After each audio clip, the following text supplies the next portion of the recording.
Flower વાસ છે ને મને બહુ ગમ્યો હતો તો હું લઈ પછી મારા રૂમમાં રાખી દીધો.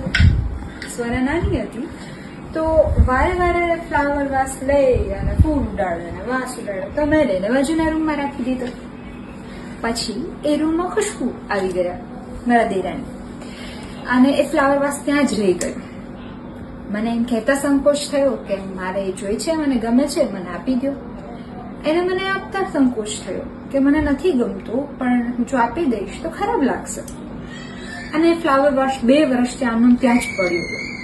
આજે ખુશ્બુએ મને પૂછ્યું કે ભાભી આ ફ્લાવર વાસ રાખવો છે કે જવા દેવો છે? મેં કીધું ના ના રાખવું છે, કેમ કે મને તો ગમે જ છે ને. So the moral of the story is કે કાંઈ પણ અઝ્યુમ કરતા પહેલા પૂછી દેવાનું ને. મને એમ થયું એને ખોટું લાગશે, એને એમ થયું કે મને ખોટું લાગશે, પણ અમારે બેને એક જ વસ્તુ જોઈતી હતી, ફ્લાવર વાસ.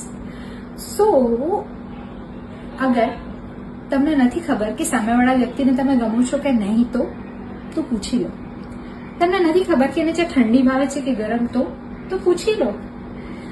તમને નથી ખબર કે તમારી પસંદ કરેલી વસ્તુ એને ગમી છે કે નથી ગમી તો અઝ્યુમ કરતા પહેલા પૂછી લો.